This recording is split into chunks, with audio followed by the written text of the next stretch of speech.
it's Monster Zero NJ, and welcome back to the movie Madhouse. Today on the movie Madhouse, we're going to review The Amazing Spider-Man. This is a reboot of the Spider-Man series that originally, the original trilogy directed by Sam Raimi, which I'm a big fan of. I do like, especially the first two films. But they bring in Mark Webb, who directed 500 Days of Summer. They cast Andrew Garfield.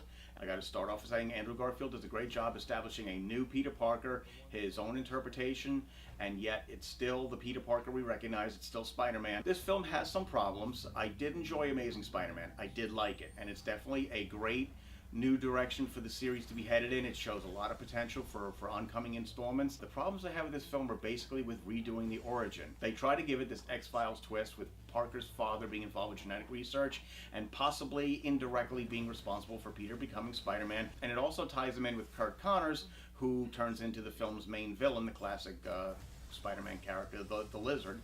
And it just came across as kind of clunky, a little awkward. This kind of plotting needed actually a full film to be devoted to it, and since they didn't have time, it just comes across as a little forced. Another problem I had with The Amazing Spider-Man was the casting of Martin Sheen as Uncle Ben. Normally, I love Martin Sheen. He's a great actor, but for some reason, he just didn't work for me as Uncle Ben. He just kind of came across as a cantankerous old man. I did not get the sense of bond between Peter and Uncle Ben. I didn't get a sense of their relationship being as important as it should be to the story. As we know, Uncle Ben's relationship with Peter is a big part of him becoming Spider-Man.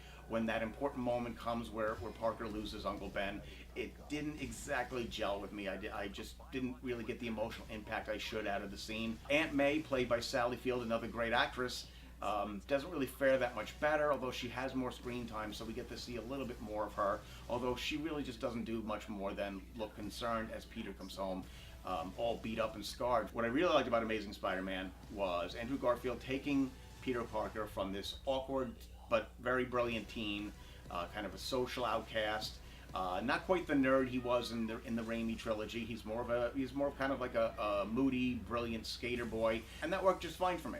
And Garfield is really good at making the transition from this awkward loner to this noble hero, and he does a really good job of that, and I think that really makes this film work. That and his relationship with Gwen Stacy, who's played by the wonderful Emma Stone. These two have amazing chemistry together, and they really work well together, and you can see how his relationship and his feelings for Gwen help him become that noble hero. Take him from this, what starts out as a wisecracking vigilante, to this noble, self-sacrificing hero. And that's what makes the last two acts of this film really work for me, especially the last act, which was just terrific. We also have Rhys Ifans playing Kurt Connors. I think he did a good job. He's kind of a noble scientist who has is working on a good cause, and things go wrong and he becomes the Lizard, and the Lizard is all CGI, but I thought it was well done, and I thought he was a fierce opponent for Spider-Man, and I thought they did a really good job. The special effects are really awesome in the movie.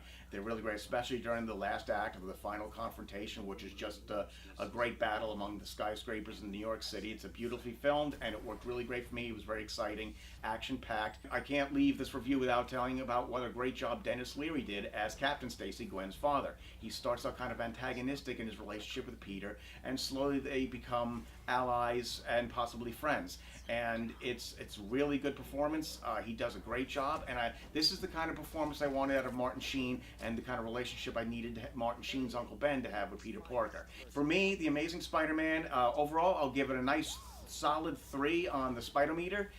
It's a good movie. The first act kind of stumbles a bit, and it didn't quite work for me, but the second and third acts, especially that final act, really becomes that Spider-Man movie you wanted to see. Now they got the origin stuff out of the way, I think there's some great potential coming from this series, and I'm looking forward to seeing more Spider-Man.